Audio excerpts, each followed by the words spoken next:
نحمده ونصلي على رسوله الكريم اما بعد فقد قال الله تبارك وتعالى كما ورد في سورة النحل اعوذ بالله من الشيطان الرجيم بسم الله الرحمن الرحيم ولله غيب السماوات والارض وما امر الساعة الا كلمح البصر او هو اقرب ان اللہ علی کل شیء قدیر وقال عز وجل كما ورد في سورة المعارج فاصبر صبرا جمیلا انہم یرونہ بعیدا ونراہ قریبا صدق اللہ العظیم. وعن انس رضی اللہ تعالی عنہ قال قال رسول اللہ صلی اللہ علیہ وسلم بعثت انا والساعة كهاتين وذم السبابة والوسطى رواه البخاری رحمہ اللہ. عن مستورد بن شداد رضی اللہ عنہ قال قال رسول اللہ صلی اللہ علیہ وسلم بعثت في نفس ساعته فسبقتها كما سبقت هذه رواه الترمذی رحمہ اللہ. رب اشرح لي صدري ويسر لي امري واحلل عقدة من لساني يفقهوا قولي. اللهم ربنا الهمنا رشدنا واعذنا من شرور انفسنا. اللهم ارنا الحق حقا وارزقنا اتباعه وارنا الباطل باطلا وارزقنا اجتنابه. آمین یا رب العالمین. میں نے آج جو دو جگہ سے آیات کا حوالہ دیا ہے اور دو چھوٹی چھوٹی حدیثوں کا حوالہ دیا ہے، وہ اس لیے کہ میں خاص طور پر قیامت کے قریب کے جو ہونے والے واقعات ہیں ان کے بارے میں ایک خاص جو واقعہ ہے اس کے ضمن میں کچھ عرض کروں. دیکھیے، قرآن مجید میں قیامت کا ذکر اتنی مرتبہ آیا ہے کہ اس کا شمار ممکن نہیں، شاید ہی کوئی صفحہ قرآن کا اس کے ذکر سے خالی. یہ اتنی تکرار، اس کا نتیجہ کیا نکلا کہ صحابہ کرام کو تو ہر وقت مستحضر رہتی تھی قیامت، شاید کہ قیامت آنے والی ہے. یہاں تک کہ ذرا تیز ہوا چلتی تھی، آندھی آتی تھی تو صحابہ گھبرا اٹھتے تھے کہ شاید قیامت آ گئی. واقعہ یہ ہے کہ ایمان کا تقاضا یہی ہے کہ قیامت اس درجے مستحضر ہے. دو قیامتیں، ایک قیامت انفرادی موت، وہ جو میری اور آپ کی قیامت ہے. حضور نے اس کو بھی قیامت سے تعبیر کیا ہے، من ماتا فقد قامت قیامت ہو، جو مر گیا اس کی قیامت تو آ گئی. اس لیے کہ ظاہر بات ہے کہ جو کچھ عمل کرنے کی مہلت تھی وہ ختم ہو گئی، اب تو نتیجہ نکلنا ہے. اس کے علاوہ جو ہے اب آپ کے پاس کوئی اور موقع نہیں رہا ہے کہ آپ کوئی اپنے نامہ اعمال کی جو دھبے ہیں، سیاہیاں ہیں، انہیں دھو سکیں. تو یہ قیامت جو ہے در حقیقت ہمارے ایمانیات کے اندر بہت مرکزی اس کی اہمیت ہے. اور جیسا کہ میں نے عرض کیا، قرآن مجید میں جس تکرار کے ساتھ اور جس تفصیل کے ساتھ اس کا ذکر ہوا ہے، اس کے نتیجے میں صحابہ کرام کے تو سامنے یہ موجود رہتی تھی گویا کہ آنے والی. اسی اعتبار سے لیکن یہ کہ جب غفلت کا دور آتا ہے امت مسلمہ پر تو انسان قیامت کو بھول جاتا ہے، جیسے کہ ہم اپنی قیامت کو بھی بھولے ہوئے ہیں. ہم میں سے کون ہے جسے یہ یاد رہے کہ موت آنے والی ہے اور کسی بھی وقت آ سکتی ہے؟ ہم تو سمجھتے ہیں کہ ابھی گویا کہ یہاں تک کہ ہم کسی کو کندھا دے کر جا کر قبر تک پہنچا کر آتے ہیں تو اس وقت تو ذرا سا ارتعاش ہوتا ہے ہمارے اعصاب کے اندر کہ کل یہی واقعہ میرے ساتھ بھی ہو سکتا ہے، یا یہ کہ اس کی جگہ آج میں بھی ہو سکتا تھا. لیکن پھر اس کے بعد ہم اپنے دھندوں میں، اپنے کاروبار میں، اپنے روٹین میں، اپنے معمولات میں اتنے مصروف ہو جاتے ہیں کہ گویا کہ ہمیں ہمیشہ یہاں رہنا ہے، ہمارا یہاں دوام ہے، قیام جو ہے یہاں کا دائمی ہے اور موت کبھی نہیں آنی. اسی حوالے سے کہا گیا ہے وَلِلَّهِ غَيْبُ السَّمَاوَاتِ وَالْأَرْضِ، آسمانوں اور زمین کے غیب کا علم تو صرف اللہ کے پاس ہے. وَمَا أَمْرُ السَّاعَةِ إِلَّا كَلَمْحِ الْبَصَرِ أَوْ هُوَ أَقْرَبُ، اور قیامت کا معاملہ تو یہ اس کے سوا کچھ نہیں ہے کہ جیسے پلک جھپکنے جتنی دیر ہو یا اس سے بھی قریب تر۔ ان اللہ علی کل شیء قدیر، اللہ تعالی ہر شے پر قادر ہے۔ اس مضمون کو آگے بڑھایا گیا سورہ معارج میں، فاصبر صبرا جمیلا، اے نبی صبر کیجئے، بڑی خوبصورتی کے ساتھ صبر کیجئے۔ اصل میں ابتدا میں ذکر ہے سأل سائل بعذاب واقع، مانگا ایک مانگنے والے نے عذاب جو واقع ہونے والا ہے، للکافرین لیس لہ دافع، اور کافروں سے اسے ہٹانے والا کوئی نہیں۔ اس میں اگرچہ تفسیروں میں مختلف آراء ہیں، لیکن ایک رائے جس کو میں بھی قبول کرتا ہوں وہ یہ ہے کہ یہاں عذاب مانگنے والے خود محمد صلی اللہ علیہ وسلم تھے۔ لوگوں کی مخالفت سے، لوگوں کی جو دشمنی چل رہی تھی، جس طریقے سے وہ ستا رہے تھے صحابہ کو، اس میں یہ کہ اللہ تعالیٰ نے اسے گویا کہ حضور صلی اللہ علیہ وسلم نے کہا کہ اب وہ فیصلے کی گھڑی آ جانی چاہیے، اور کس بات کا انتظار ہے۔ تو یہ جو ہے رائے ہے مفسرین کی، اور یہی میری رائے بھی ہے۔ بعض لوگ سمجھتے ہیں کہ یہ بات تو رسول کے مقام سے بہت بعید ہے کہ وہ قیامت کی درخواست کرے اللہ سے اور عذاب کی درخواست کرے، لیکن وہ بھول جاتے ہیں کہ اسی صورت کے ساتھ جو ہے جوڑا جو ہے وہ سورہ نوح ہے، اور نوح میں جو عذاب کی اللہ تعالیٰ کے عذاب کی جو دعا حضرت نوح علیہ السلام نے کی ہے، رب لا تذر علی الارض من الکافرین دیارا، اے اللہ اب تو اس زمین پر کسی کافروں کا ایک گھر بھی آباد نہ چھوڑ، ان لوگوں کو جو ہے برباد کر دے، تباہ کر دے۔ یہ ساری دعا موجود ہے سورہ نوح کے اندر۔ تو حضرت نوح بھی تو اللہ کے رسول تھے نا۔ بہرحال رسول بھی ہوتا ہے، لیکن بشر بھی تو ہوتا ہے، اس کی بشریت بھی تو اس کے ساتھ ہے۔ آخر اس کے احساسات بشر کے احساسات بھی ہوتے ہیں۔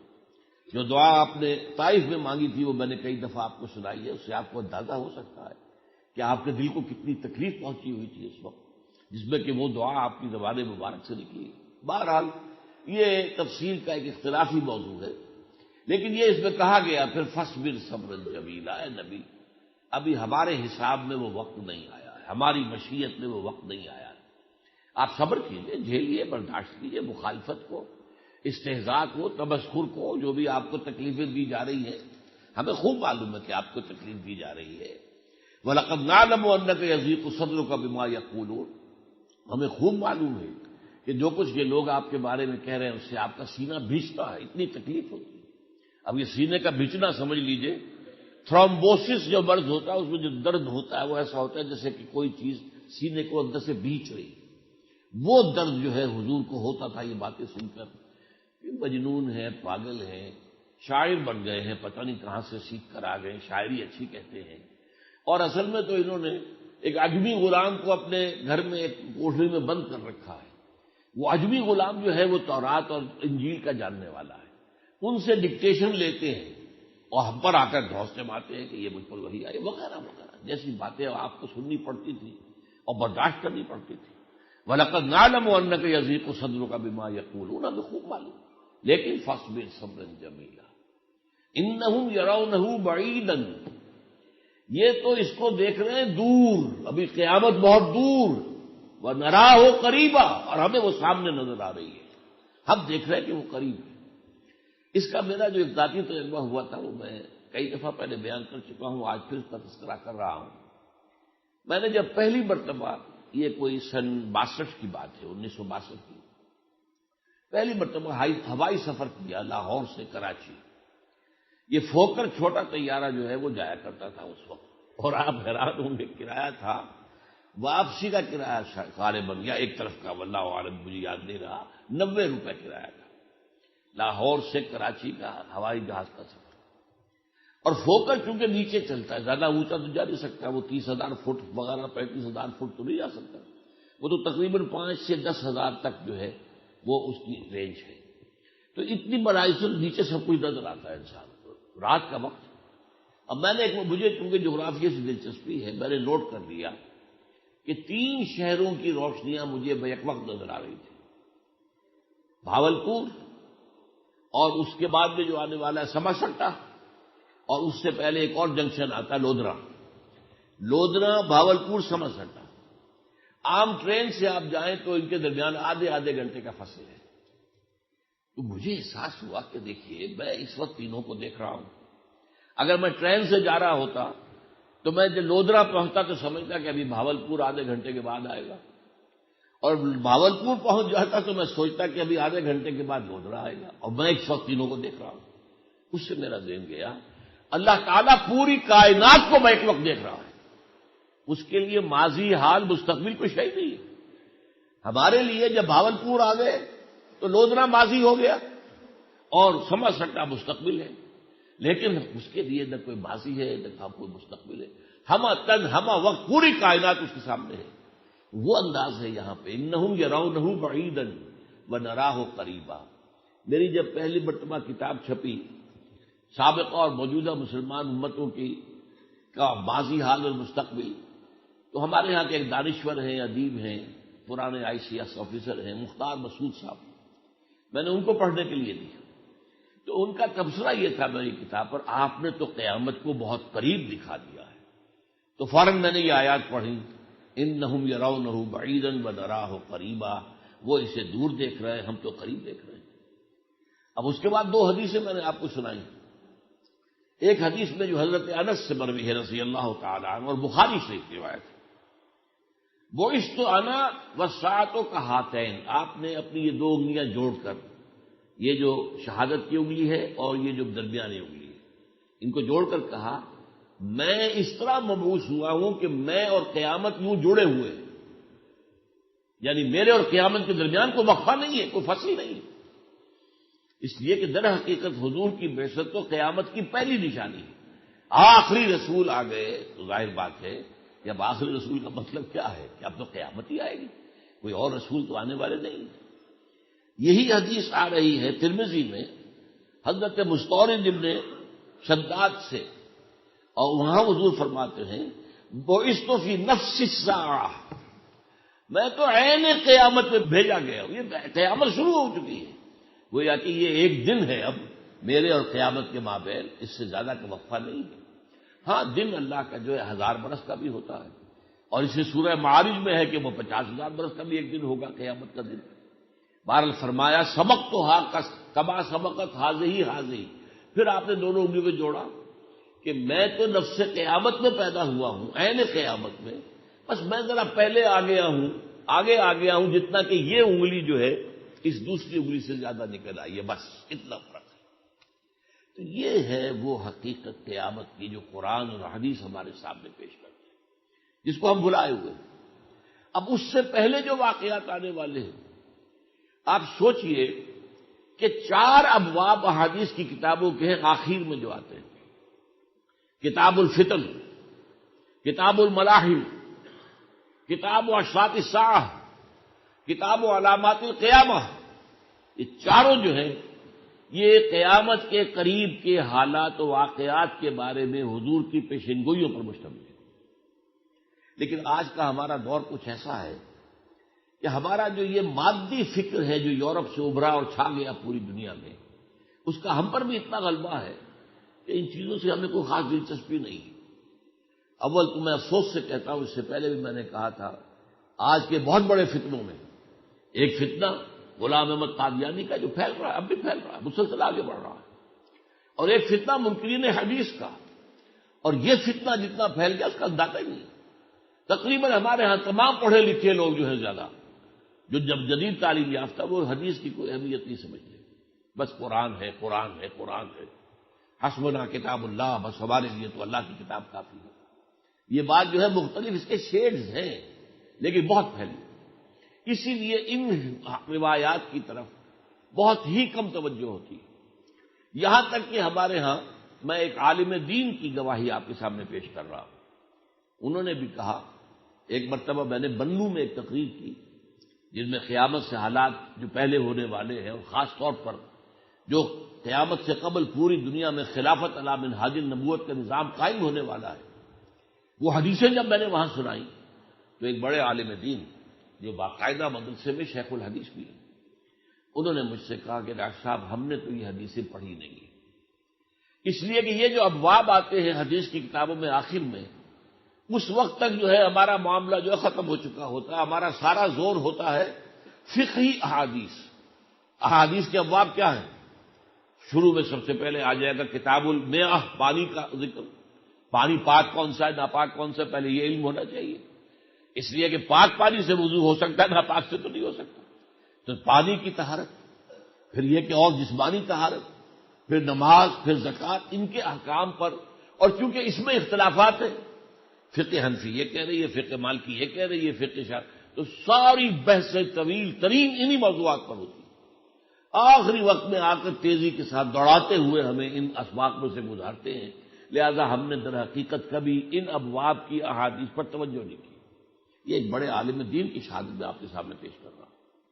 لیکن یہ کہ اگر آپ حضرات کو ذرا بھی دلچسپی ہو اور ان احادیث کو پڑھیں، آپ کو معلوم ہوتا ہے ایک نتیجے تک انسان پہنچتا ہے، اور یہ وہ چیزیں جو آج پورے مغرب میں کہی جا رہی ہیں، یہودی اس کے قائل ہیں، عیسائی قائل ہیں، اور مسلمانوں میں سے بھی صاحب علم قائل، جس کو ویسٹ میں کہا جاتا ہے we are living in end times, زمانے کا یہ آخری دور ہے جس میں ہم رہ رہے ہیں، اس میں کوئی شک نہیں ہے کہ وہ آخری دور شروع ہو چکا ہے، اینڈ ٹائمز۔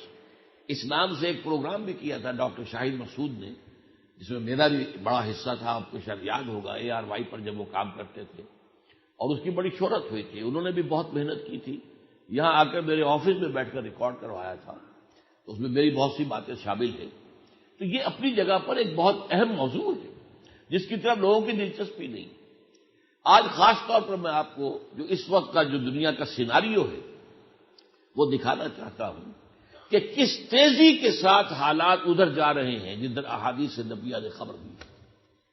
احادیث نبویہ میں جو خبریں دی گئی ہیں ان میں ایک بہت اہم خبر جو ہے وہ ایک بہت بڑی جنگ جو ہوگی، جو عیسائیوں اور مسلمانوں کے درمیان ہوگی۔ اب یہ کچھ عرصے پہلے تک قطعاً کسی کے وہم و گمان میں آنے والی بات نہیں تھی کہ عیسائیوں سے کیا جنگ ہوگی، کوئی دشمنی ہے نہیں، یہودیوں سے یہ کہیے کہ دشمنی ہے، یہود دشمن ہے، عیسائیوں کے بارے میں جو قرآن بھی کہتا ہے، ایک آیت تو موجود ہے سورہ مائدہ کے اندر کہ یہ تو اہل ایمان سے محبت کرنے والے ہیں، اگرچہ ایک دوسری آیت بھی ہے کہ تم یہود اور نصارہ کو دوست نہ بناؤ اس لیے کہ وہ آپس میں ایک دوسرے کے دوست ہیں، لیکن یہ کہ یہ آیت بھی موجود ہے کہ اہل ایمان کے بدترین دشمن تو یہودی اور مشرکین ہیں، اور اہل ایمان سے قریب ترین جو ہیں وہ در حقیقت عیسائی۔ بہرحال اس وجہ سے خاص طور پر گمان ہی نہیں ہوتا تھا، اور جس طرح پورا عالم عرب، عالم اسلام امریکہ کا اتحادی بنا ہوا ہے، مغرب کا اتحادی بنا ہوا ہے، کچھ عرصے پہلے تک تو البتہ یہ تھا جب تک کہ روس یا USSR زندہ تھا تو کچھ ممالک جو ہیں ان کا رجحان جو ہے وہ ماسکو کی طرف زیادہ تھا، یہی معاملہ مصر کا تھا، شام کا تھا، عراق کا تھا، لیکن اس کے بعد تو ظاہر بات ہے کہ یونیپولر ورلڈ ہے، اور تمام مسلمان ممالک، بلکہ میں تو یہ کہا کرتا ہوں کہ ہماری جو حکومتیں ہیں وہ امریکہ کی پاکٹ یونینز ہیں، یا جو آپ کو معلوم ہے کہ بڑا کارخانہ ہے اس کے مزدوروں نے یونین بنا، لیبر یونین، تو ظاہر بات ہے لیبر یونین ایسی چیز ہے جو پھر دباؤ ڈال کر اپنے مطالبے بنواتی ہے، تو بڑے بڑے کارخانے دار جو ایک اور یونین بنوا لیتے تھے اپنے لوگوں کی، وہ پاکٹ یونین کہلاتی تھی، ان کے جیب کے اندر رکھی ہوئی ہے وہ یونین جو ہے، پاکٹ یونین ہے، وہ کارخانے دار کے جیب کے اندر رکھی ہوئی، تو وہ چاہتے تھے کہ یہ جو مزدور ہیں ان میں جو ہے ان میں اختلاف ہو، ان میں ٹکراؤ ہو جائے، تاکہ ان کے اندر وہ مجموعی طاقت جو ہم سے مطالبات بنوانے کی ہے وہ ختم ہو جائے۔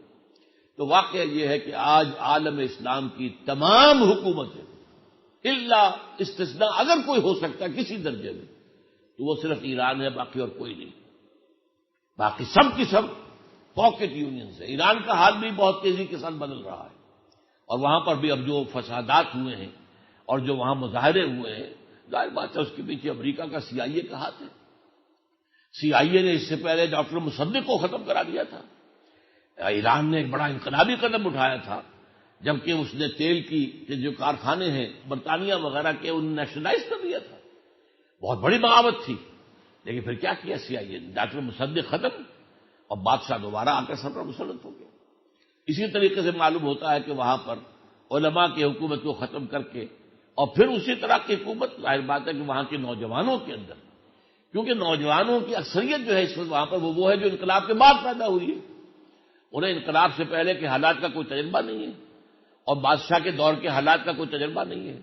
تو وہ جو ہے آج مغربی جو معاشرت ہے اس کا جو نقشہ دیکھتے ہیں، کس قدر یوں سمجھیے کہ آپ ٹی وی دیکھیے، امریکہ کا ٹی وی دیکھیے، کتنا روب پڑتا ہے، یہ کیسا معاشرہ ہے، کتنا ترقی یافتہ معاشرہ ہے، اس کا جو گلیمر ہے، اس میں جو چمک دمک ہے، نظر کو خیرہ کرتی ہے چمک تہذیب حاضر کی، یہ صنائی مگر جھوٹے نگوں کی ریزہ کاری ہے۔ یہ تو کسی کی سمجھ میں آتا کہ جھوٹے نگ ہیں، سچے نہیں ہیں، یہ موتی نہیں ہے، لیکن عام آدمی کی نظر میں تو ظاہر بات ہے کہ تو معلوم ہوتا ہے دنیا کی جنت ہے۔ جنتوں میں جانے کے لیے ہمارے لوگ مرتے ہیں، 60 آدمی 100 آدمی مر گئے، ایک کشتی میں جا رہے تھے غیر قانونی طور پر داخل ہونے کے لیے یورپ کے کسی ملک میں، یونان میں یا اٹلی میں، اور کشتی ڈوب گئی، 100 مر گئے۔ یا کسی جو ہے ریلوے کے بند ڈبوں کے اندر، جو مال گاڑی کے ڈبے ہوتے ہیں ان کے اندر بند ہو کر جا رہے تھے، اور یہ کہ وہ دھبس کی وجہ سے اندر ہی اندر مر گئے۔ یہ سارا روز آپ خبریں پڑھتے کیوں؟ کہ وہ جانتے ہیں وہ تو یورپ جو ہے وہ تو ایک جنت ہے دنیا کی، اور امریکہ تو جنت ہے دنیا کی، وہاں جا رہے ہیں۔ تو اس کے حوالے سے ہمارے اوپر روب جو ہے اس کا طاری ہے۔ لیکن بہرحال یہ نوٹ کیجئے کہ اس کی خبر دی ہے حدیث کے اندر، اس کو الملحمہ بھی کہا گیا ہے، دی وار، الملحمہ۔ اس لفظ کی بھی میں نے وضاحت پہلے کی ہے، یہاں لحم کہتے ہیں گوشت کو، اور آج کل بھی جو عرب ممالک میں گوشت کی دکان ہوتی ہے قصاب کی، وہ ملحمہ کہلاتی ہے، کیونکہ گوشت کے ٹکڑے کر کر کے تو ظاہر بات ہے کہ وہ بیچتا ہے۔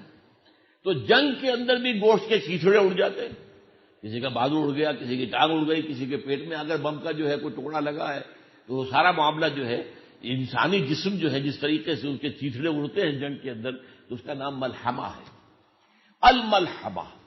اور کہیں اسے کہا گیا الملحمۃ العظمی، عظیم ترین جنگ، اور کہیں کہا گیا ہے الملحمۃ الکبریٰ، اکبر سے کبریٰ، اعظم سے عظمی، سب سے بڑی جنگ، سب سے عظیم جنگ یہ ہونے والی ہے۔ اس وقت میں چاہتا ہوں کہ اس جنگ کے ضمن میں جو سیناریو ڈیولپ ہو رہا ہے وہ سمجھ لیجیے، اور ہم اس میں کس طریقے سے اس کی لپیٹ میں آنے والے ہیں۔ اصل جنگ تو وہ ہوگی مڈل ایسٹ میں، وہ تو عالم عرب پر ہونی ہے، لیکن یہ کہ اس کی لپیٹ میں آنے والے جو ہیں وہ پاکستان اور افغانستان بھی ہیں۔ یہ جو حالات ہیں ان کے حوالے سے میں آپ کے سامنے رکھ رہا ہوں۔ اس وقت کیا حالات ہیں؟ اندرون ملک انتشار کی انتہا ہے۔ نمبر 2، اب ایک نیا محاذ کھل گیا ہے، حکومت ورسس سپریم کورٹ۔ یہ کس حد تک جاتا ہے؟ آپ کو معلوم ہے کہ جو نیا ٹیکس لگا دیا گیا، ایک ٹیکس سپریم کورٹ نے ہٹایا، انہوں نے جھٹ چند گھنٹوں کے اندر دوسرا لگا دیا۔ اب آیا وہ قانوناً انہیں حق ہے یا نہیں ہے یہ تو سپریم کورٹ میں طے ہوگا، لیکن بہرحال عوامی مظاہرے شروع ہو گئے، اتنا زبردست ٹیکس ایکشن لگایا ہے۔ سپریم کورٹ نے سو موٹو ایکشن لے لیا، اسے کہا غلط ہے، یہ اس کو روک دیا گیا۔ ظاہر بات ہے ایک کام تو انہوں نے کیا حکومت نے کہ اس کے خلاف جو ہے کوئی اقدام نہیں اٹھایا سپریم کورٹ کے، لیکن ایک اور ٹیکس ایک اور نام سے نافذ کر دیا۔ اب یہ بحثیں چل رہی ہیں کہ یہ جو ہے اس کا حق بھی ہے یا نہیں ہے، دستور میں اس کا اختیار ہے کہ نہیں۔ بہرحال وہ تو مقدمہ ہوگا، لیکن عوامی مظاہرے شروع ہو چکے، اور یہ عوامی مظاہرے جو ہمارے ہاں بعض سیاسی قوتیں ایسی ہیں، جماعت اسلامی بھی ہے، تحریک انصاف بھی ہے، وہ اسی انداز کے اندر چاہتے ہیں کہ عوام کے اندر امریکہ کی نفرت، اس لیے کہ یہ ٹیکس کون لگوا رہا ہے؟ یہ آئی ایم ایف لگوا رہا ہے، آئی ایم ایف سے ہمیں قرضے دلوائے گا، ان کی شرطیں ہیں یہ، اس لیے کہ آئی ایم ایف کے چنگل میں تو اگر آپ پھنس جائیں تو اس کے بعد نکلنا بہت مشکل ہوتا۔ یہ کتاب حال ہی میں نے پڑھی ہے، confessions of an economic hit مین، یہ اب اس طرح سمجھ لیجیے اس کی، یہ جان پرکنز کی کتاب ہے، ہٹ مین، حملہ کرنے والا آدمی، ہٹ کرنے والا، اکنامک۔ امریکہ نے ایک خاص پالیسی اپنائی ہے 1970 کے بعد سے کہ ایک ایسا طریقہ اختیار کیا جائے کہ ملکوں کی اکانومی ایک دم بیٹھے، پھر انہیں آئی ایم ایف سے قرضہ دلوایا جائے، اور وہ پھر اتنا ہوگا کہ اسے کبھی بھی وہ ادا نہیں کر سکے۔ اس کی سازش تیار ہوئی، اس کے لیے لوگ تیار کیے گئے کہ وہ پہلے جائیں کسی ملک میں، انہیں سب بات دکھائیں، آپ کیا یہ ڈیولپمنٹ ہو سکتی ہے، یہ ہو سکتا ہے، بجلی اتنی بڑھا لیجئے، فلاں اتنا کر لیجئے، ہائی ویز بنا لیجئے، یہ کر لیجئے، وہ کر لیجئے، اور پیسہ ہم دے دیتے ہیں آپ کو، اور آپ کا جو ہے اتنا ریونیو بڑھ جائے گا، اتنے پیسے آ جائیں گے کہ آپ آسانی کے ساتھ قرضہ ادا کر لیں گے۔ ہوتا کیا تھا کہ وہ طے ہوئے قرضے اور قرضوں کا بیشتر حصہ واپس چلا گیا، اس لیے کہ طے یہ ہوتا تھا کہ ان تمام پروجیکٹ کے لیے نو ہاؤ ہم دیں گے، ایکسپرٹ ہم دیں گے، کنٹریکٹرز ہم دیں گے، سارا پیسہ تو واپس گیا، اور اس کے بعد جو ہے وہ قرضے ادا کرنا ناممکن ہو جاتا ہے۔ اس حوالے سے وہ جکڑتے ہیں اور پھر اپنے پھندے کے اندر شکنجے میں کس لیتے ہیں۔ آپ کی آنکھیں کھل جائیں گی اگر یہ کتاب آپ کو کبھی مل جائے، confessions of an economic hit مین، یہ شخص بھی انہی میں شامل تھا، لیکن اس کے ضمیر نے پھر ابا کی، بغاوت کی کہ یہ کیا کام ہم کر رہے ہیں، نوع انسانی کی تباہی اور بربادی کا سامان کر رہے ہیں۔ تو وہ وہاں سے علیحدہ ہو کر پھر اس نے کتاب لکھی۔ تو یہ کتاب مل جائے اگر جان پارکر کی پڑھیے، اس میں سب سے بڑھ کر جس ملک کو انہوں نے جکڑا ہے وہ سعودی عرب ہے۔ سعودی عرب تو ہل نہیں سکتا، عجیب طرح کا معاہدہ اس سے ہوا ہے، دنیا میں کسی اور ملک سے ایسا معاہدہ یو ایس کا نہیں ہے جیسا کہ سعودی عرب سے۔ وہ میں پھر کبھی عرض کروں گا، اس وقت میں اپنے ہاں کے حالات آپ کو بتا رہا ہوں۔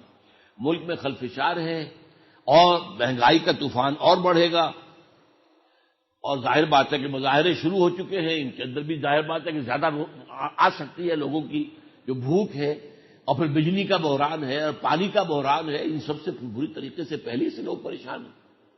پھر یہ کہ یہ جو ہماری مالاکنڈ کی جنگ ہے اور وزیرستان کی، ٹھیک ہے، یہ تو میں نے پہلے دن کہہ دیا تھا کہ کامیاب تو ہو جائیں گے، کہاں فوج کہاں یہ لوگ، مقابلہ تو نہیں ہے۔ جیسے امریکہ کے مقابلے میں طالبان افغانستان کے نہیں کھڑے رہ سکے، وہ چلے گئے اپنے قبیلوں میں جا کر چھپ گئے، یا کچھ لوگ آ گئے پاکستان میں پناہ گزین ہو گئے۔ اسی طرح کا معاملہ وہاں کا ہے۔ تو یہاں پر جو ہو رہا ہے یہی ہو رہا ہے۔ ظاہر بات ہے کہ یہ بات ختم ہونے والی نہیں، یہ جنگ ختم ہونے والی نہیں، بعد میں بھی انسرجنسی چلے گی۔ جیسے یہی علاقہ ہے جس میں کہ انگریز کو بھی قدم جمانے بہت مشکل سے ملے تھے، مالاکنڈ پہاڑ پر وہ چوکی اب بھی بنی ہوئی چرچل پوسٹ کہلاتی ہے، وہاں چرچل صاحب جبکہ وہ لیفٹیننٹ تھے صرف، وہ یہاں پر پوسٹڈ رہے تھے۔ مالاکنڈ سے اوپر کے لوگوں میں بڑی بغاوت تھی۔ سید احمد بریلوی رحمۃ اللہ علیہ کا جو جہاد تھا اس کے اثرات یہاں پر موجود تھے۔ یہ سارا منیر کا علاقہ، سوات کا علاقہ، یہ سارا ان کے جہاد کے اندر شریک تھا، لہذا اس کے اثرات تھے۔ اب ملک کے حالات سے ذرا آگے نکل کر دیکھیے افغانستان کیا ہو رہا ہے۔ 4000 تازہ دم فوجوں سے اب وہ حملہ وہاں کیا گیا ہے طالبان پر، ہیلمند کا علاقہ کہلاتا ہے وہ، جہاں پر کہ افغانستان میں سب سے زیادہ مضبوط کنٹرول جو ہے طالبان کا ہے۔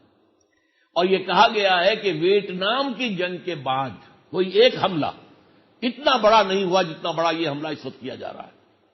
اور اس کے ساتھ کیا کیا ہے پاکستان، ایک نام نہاد اسلامی ملک، اس نے اپنا بارڈر سیل کر دیا ہے تاکہ کہیں وہاں کے طالبان اگر وہاں سے پسپائی اختیار کرنے پر مجبور ہو جائیں تو پاکستان میں پناہ نہ لے لیں۔ لہذا مجبور کیا امریکہ نے کہ تم اپنے سارے بارڈر کو کنٹرول کرو اور فوج یہاں پر کھڑی کر دو، تاکہ اگر ہم وہاں پر وہ ڈیزی کٹر کے ذریعے سے ان کا خاتمہ کریں اور وہ کہیں بھاگ کر پناہ لینا چاہے تو وہ بارڈر کراس کر کے پاکستان میں نہ آ سکے۔ دوسری طرف دیکھیے ایران پر اسرائیل نے تقریباً اعلان کر دیا کہ وہ حملہ کرے گا۔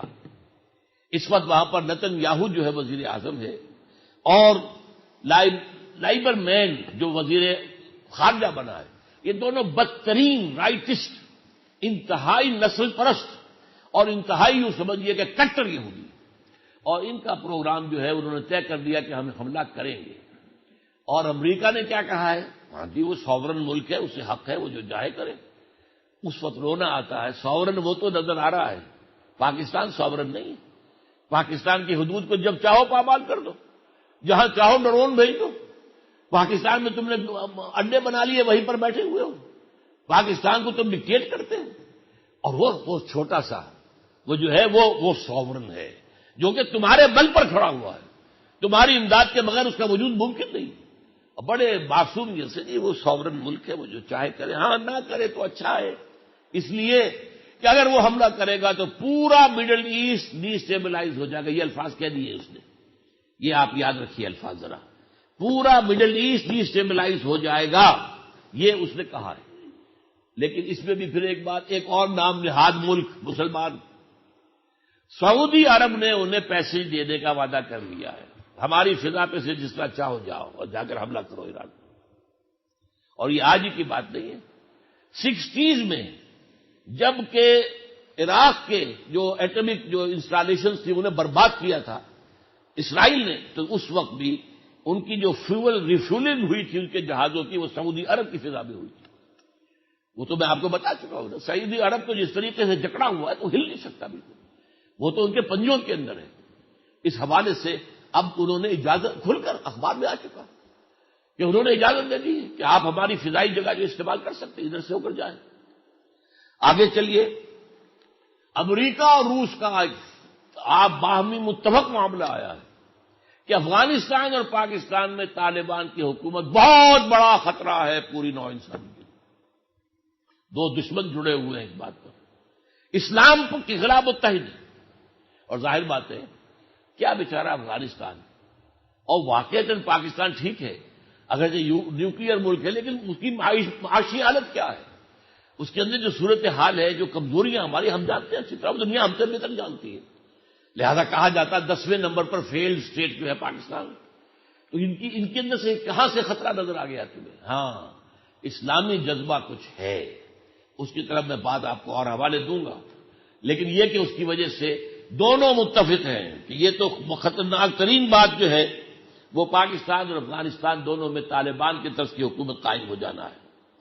چین کے سنکیانگ میں آپ نے دیکھ لیا طوفان اٹھا ہوا ہے، وہاں پر بھی بدامنی ہے۔ وہاں کیوں؟ سنکیانگ واحد مسلمان صوبہ ہے، مسلمانوں کی عظیم اکثریت ہے وہاں پر، اور ظاہر بات ہے مسلمانوں کے اندر وہ جو میں نے آپ سے عرض کیا کہ پوری دنیا کے اندر ایک جذبہ ہے مسلمانوں میں کہ دوبارہ ہم اپنا جو دور ہے، دوڑ پیچھے کی طرف ہے، گردش ایام تو یہ یورپی کولونیل پاورز جو ہمارے ہاں آئی تھی، ہم غلام ہو گئے، کہیں 200 برس، کہیں 300 برس، کہیں 100 برس، لیکن یہ کہ جب وہ یورپین قوتیں گئیں تو ہم ہوش میں آئے نا، ہمارا بھی تو کوئی ماضی تھا کہ نہیں؟ 1000 سال تک کیا ہماری حکومت نہیں رہی ہے؟ کیا وہاں پر ہمارا قانون نہیں چلا؟ کیا تعزیراتی قانون اور جو بھی مالیاتی قانون مسلمانوں کا نہیں تھا؟ کیا معاشرت مسلمانوں کی نہیں تھی؟ تو ہم دوبارہ اپنی معاشرت، اپنی معیشت، اپنا سیاسی نظام قائم کریں، یہ عرض ہے۔ اگرچہ اس کے لیے طریقہ کار کے بارے میں بھٹک رہے ہیں، وہ نشان راہ دکھاتے تھے جو ستاروں کو ترس گئے ہیں کسی مرد راہدار کے لیے، کوئی کہتا ہے الیکشن کے ذریعے کر لیں گے، کوئی وعد و نصیحت کے ذریعے کر لیں گے، اب کچھ لوگ ہیں جنہوں نے ہاتھ میں گولی لے لیے، بیلٹ کے بعد اب وہ مایوس ہو کر بلٹ پر آ گئے۔ تو یہ صرف ایسا ہے کہ یہ طریقہ کار کے بارے میں بھٹک رہے ہیں، وہ جذبہ تو موجود ہے، سنکیانگ میں بھی ہے۔ اور یہ بھی آپ کو بتا دوں، سنکیانگ کے علاقے سے بہت سے چینی مسلمان آتے تھے یہاں پاکستان کے مدارس میں تعلیم حاصل کرنے کے، نوجوان۔ ایک موقع پر چین نے مطالبہ کیا ہماری حکومت سے مشرف کے دور میں کہ جتنے ہمارے آدمی تمہارے ہاں ہیں مدرسوں میں سب کو پکڑ کر بھیج دو ہمارے پاس، واپس ہینڈ اوور کر دو۔ اس وقت کچھ لوگ جو تھے ان میں سے وہ چھپ گئے پاکستان کے اندر، پتہ نہیں ان کا حشر بھی کیا ہوگا یا ہو چکا ہو، میں نہیں جانتا۔ ہو سکتا ہے کہ جیسے اور لوگوں کو یہاں پکڑ پکڑ کر حوالے کیا گیا امریکہ کے اور پیسے لیے گئے، ایسے انہیں بھی پکڑ پکڑ کر دیا جا چکا ہو، اس لیے کہ ہمارے معاشرے میں چینیوں کا ان کی اپنی ایک شکل و صورت ہے، اس کا ان کا چھپنا ممکن نہیں ہے۔ بھارتی تو آ کر چھپ جاتا ہے یہاں پر، وہ تو ہم جیسا ہی ہے، لیکن یہ ہے کہ چینی تو نہیں۔ لیکن جتنے لوگ اس وقت پکڑ کر واپس کیے، جنہوں نے رپورٹ کیا، انہیں جاتے ہی شوٹ کر دیا چینیوں نے۔ یہ لوگ ہیں جو اسلام کے جراثیم لے کر یہاں آ رہے ہیں۔ ظاہر بات ہے کہ پاکستان کے مدرسوں میں انہوں نے قرآن پڑھا ہے نا، عربی پڑھی ہے نا، یہ جراثیم جو ہیں قرآن کے وہ تو ان کے اندر آ گئے اور وہ جو ہیں ہمارے لیے تباہ کن ہو سکتے ہیں۔ یہ سنکیانگ کا معاملہ ہے۔ اب ذرا آئیے بھارت کی طرف، جو ہمارا ازلی دشمن ہے۔ ہمارے ہاں کچھ لوگ جو ہے وہ خواب دیکھا کرتے ہیں بھارت ختم ہو جائے گا، ختم ہو جائے گا، ختم ہو جائے گا، ٹکڑے ہو جائیں گے، اتنے ہو جائیں گے، اتنے ہو جائیں گے۔ مجھے آج سے 15 برس پہلے کی بات یاد ہے، ایک صاحب جنرل ہے، فوج کے سابق جنرل، انہوں نے مجھ سے کہا ڈاکٹر صاحب یہ بھارت تک ٹکڑے ہونے والا ہے، it's not a matter of months, it's a matter of weeks. یہ الفاظ چند ہفتوں کے اندر اندر بھارت ٹکڑے ٹکڑے ہو جائے۔ وہ بھارت تو آج بھی مضبوط ہے، اور اس کی طرف آپ دیکھیے کانگریس پہلے سے بہت زیادہ مضبوط ہو کر آ گئی۔ آپ فرق دیکھیے، پاکستان والے بنانے والی جماعت چند دنوں میں، پاکستان بننے کے بعد چند دنوں کے اندر ختم۔ آج کیا حال ہے؟ 5 دھڑے ہیں۔ وہ ایک نام ہے مسلم لیگ کا، اس نام کی کچھ جو ویلیو ہو سکتی ہے، اس ویلیو کی وجہ سے وہ نام زندہ۔ مسلم لیگ کہاں ہے؟ ختم ہوئی مسلم لیگ، بہت عرصے پہلے ختم ہو چکی ہے۔ یہ تو ایک ٹریڈ نیم ہے، اس ٹریڈ نیم کو یہ فلاں لیگ، یہ فلاں لیگ، یہ فلاں لیگ، یہ فلاں لیگ، 5 دھڑے ہو چکے ہیں۔ وہاں کیا ہے؟ کانگریس مسلسل حکومت میں رہی، 50 برس تو اس کی حکومت ہلی نہیں۔ بعد میں یہ ہے کہ اسے کولیشنز وغیرہ بنانی پڑی، یہ ضرور ہوا ہے، لیکن اس دفعہ جو ہے وہ اور بہت زیادہ بی جے پی کے بارے میں اندیشہ تھا کہ شاید وہ کانگریس کو وہاں شکست دے کر اپنی حکومت بنا، کچھ بھی نہیں۔ وہ جو انتہائی کٹر فرقہ پرست اور مسلمانوں کے سخت دشمن جو ہے بی جے پی، ان کو وہاں کے عوام نے گھاس نہیں ڈالی، وہاں کے عوام جو ہے وہ ان کو نہیں قبول کر رہے۔ اور دوسری طرف اس نے اپنے ڈیفنس بجٹ کا اضافہ کیا ہے 34.5%۔ یہ ڈیفنس بجٹ کس کے خلاف ہے؟ کیا چائنا کے خلاف ہے؟ کوئی سوال ہی نہیں، ان کے ساتھ تو بڑے کارڈیل ریلیشنز ہو گئے۔ چائنا کے ساتھ تو انہوں نے اپنے جو بہت پرانے جھگڑے چلے آ رہے تھے سرحدوں کے، وہ بھی طے کر لیے۔ ان کے ساتھ تو اب تجارت بڑے پیمانے پر ہو رہی ہے، ان کے تو دوستیوں کے راگ لاپے جا رہے ہیں۔ ایک زمانہ یہ تھا جب یہی دو سب سے بڑے دوست تھے دنیا کے اندر، جب وہ پنچ شیلا اور نہرو نے تحریک چلائی تھی، وہ non aligned movement, NAM non aligned movement, کہ کچھ لوگ ایسے ہیں، اب بہت سے لوگوں کو تو یہ خواب کی طرح شاید یاد آ جائے، اور وہ بھی میری عمر کے لوگوں کو یاد آئے گا، نوجوانوں کو کیا پتا۔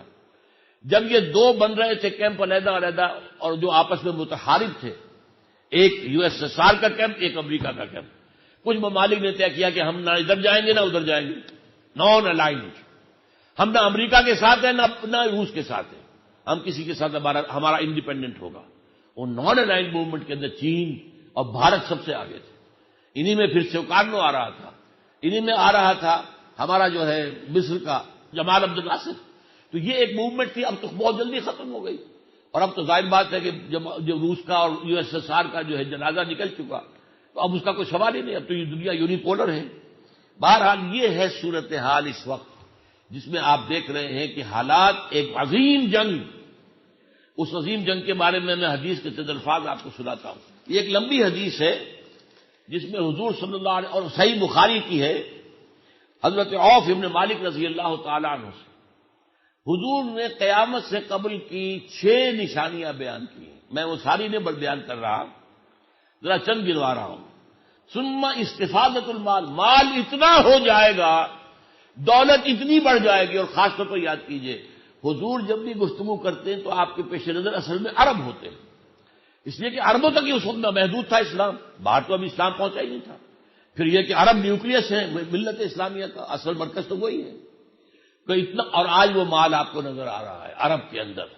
اب دبئی اور ابو ظبی اور جا کر دیکھیے جدہ اور الریاض، اور یہ تو کس قدر دولت اور اس کے انبار ہیں۔ تو فرمایا استفادۃ المال ہو جائے گا، یہاں تک کہ اگر کسی مانگنے والے کو 100 دینار دیے جائیں گے تب بھی وہ ناراض ہوگا، کیا دیا تم نے مجھے 100 دینار، کچھ بھی نہیں۔ ثم فتنۃ، پھر ایک عظیم فتنہ ہوگا، لا یبقى بیت من العرب الا دخلت ہو، عربوں کا ایک گھر بھی نہیں رہے گا جس میں وہ داخل نہ ہو جائے۔ آج ٹیلی ویژن کے ذریعے سے، اور آج جا کر دیکھیے آپ، اگر آپ کو ذرا سی بھی شناسائی ہو، وہاں جو بھی گھر ہیں بڑے جدے میں، ہر ایک میں بار موجود ہے، ہر ایک میں شراب کا جو ہے وہ علیحدہ کھاتا موجود ہے، اور جو دولت کے انبار وہاں پر ہیں، اور پھر یہ کہ جو وہاں پر فتنہ آ چکا ہے۔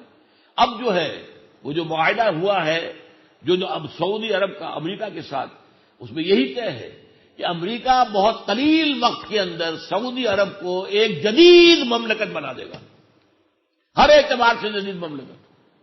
اس کتاب کے مصنف نے عجیب لطیفہ لکھا ہے کہ میں جب ریاض پہلی دفعہ گیا تو بڑی بڑی شاندار بلڈنگوں میں، لیکن یہ کہ گند جو تھا، کوڑا کرکٹ، وہ جو ہے وہ بڑی بڑی بلڈنگوں کے باہر پڑا ہوا تھا، گویا کہ کوئی صفائی کا انتظام تھا ہی نہیں، اور وہاں چند بکریاں تھیں جو کچھ کھا رہی تھیں دیکھ دیکھ کے۔ تو میں نے اپنے ڈرائیور سے پوچھا یہ کیا کہہ رہے ہیں؟ یہ ٹھیک ہے، ہمارے ہاں جو ہے یہ جو ہمارے ہاں ہوتا ہے اس طرح کا، وہ ساری بکریاں صاف کرتی، ہمارے یہاں کوئی محکمہ نہیں صفائی کا، اس لیے کہ کوئی عرب اس کو برداشت ہی نہیں کر سکتا کہ وہ گندگی اٹھائے اور صاف کرے۔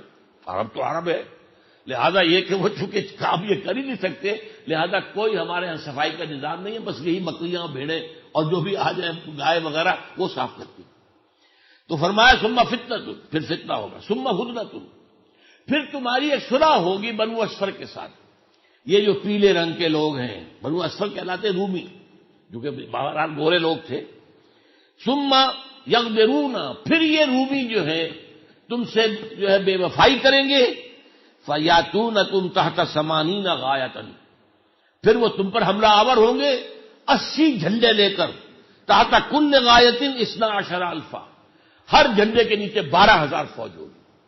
اور مجھے بعد میں بتایا گیا ہے، ایک یہ مضمون ایک اور حدیث میں بھی آیا ہے جو ذی محبر سے ہے، اور وہ حدیث جو ہے وہ ابن ماجہ کی ہے، 12 لیے حدیث کافی ہے کہ عیسائی حملہ آور ہوں گے، وہ 80 جھنڈے لے کر آئیں گے اور ہر جھنڈے کے نیچے 12,000 فوج ہوگی۔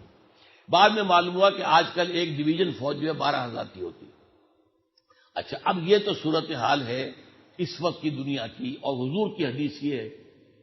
اب سنیے، ٹوائن بی جو کہ پچھلی صدی کا عظیم ترین مورخ، اور مورخ ہی نہیں، فلسفی، تاریخ کا فلسفی ہے، اس نے یہ بات لکھی ہے، حال ہی میں میرے علم میں آئی ہے، 1930 میں لکھا ہے کہ افغانستان میں صحیح اسلامی تہذیب موجود ہے اور وہیں سے تہذیب دوبارہ ابھرے گی۔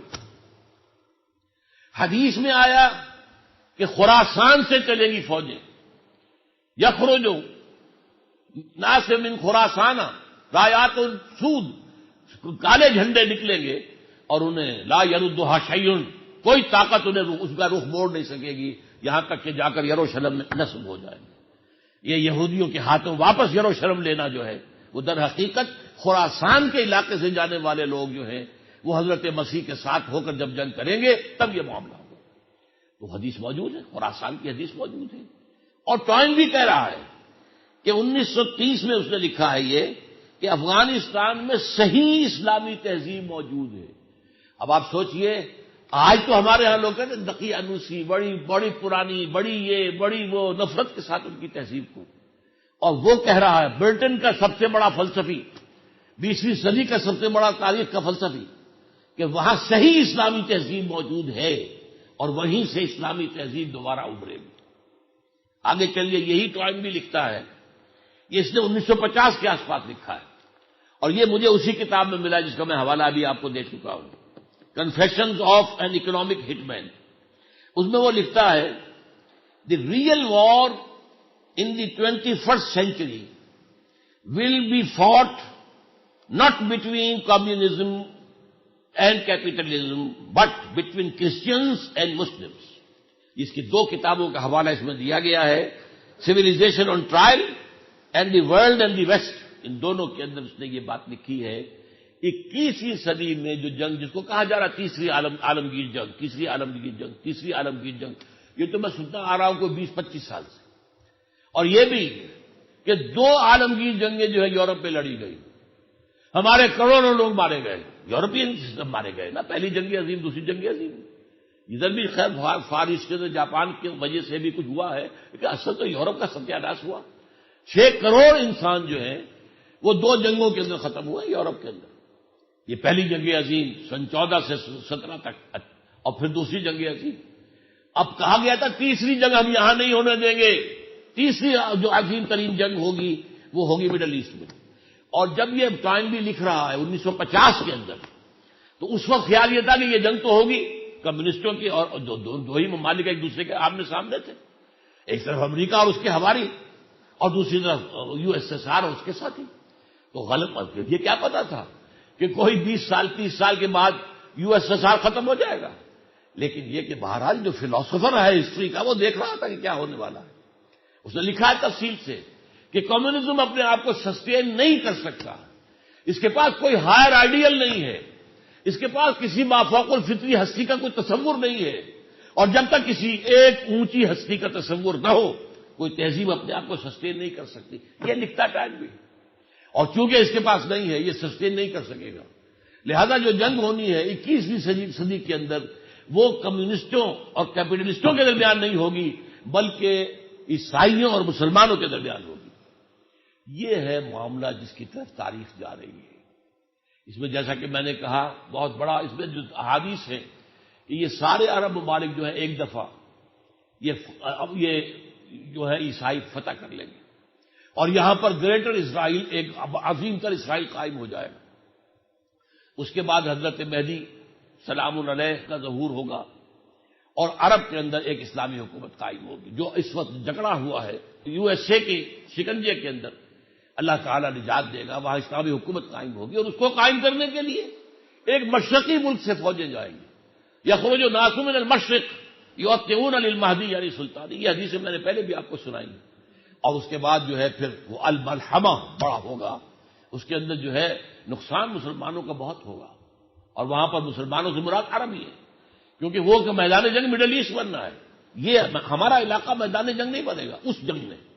یہ ایک علیحدہ کی بات ہے کہ یہ لوگ اسلام کو ختم کرنے کے لیے جس طریقے سے یہاں پر بھی جو ہمیشہ دوانیاں ہو رہی ہیں کیا کرتے ہیں، لیکن یہ ایک علیحدہ موضوع ہے۔ وہ ملحمۃ العظمیٰ وہی ہونا ہے، مڈل ایسٹ میں ہونا ہے، اور وہاں جو عربوں کی تعداد جو ہے، حضور نے ایک حدیث میں فرمایا ویل للعرب من شر قد اقترب، ہلاکت اور بربادی ہے عربوں کے لیے اس شر سے جو قریب آ چکا ہے۔ یہ قریب ہے، انہم یرونہ بعیدا ونراہ قریبا، وہ اسے دیکھتے ہیں کہ بہت دور ہے، ہمیں وہ نظر آ رہا ہے سامنے، ہم تو اسے قریب دیکھ رہے ہیں۔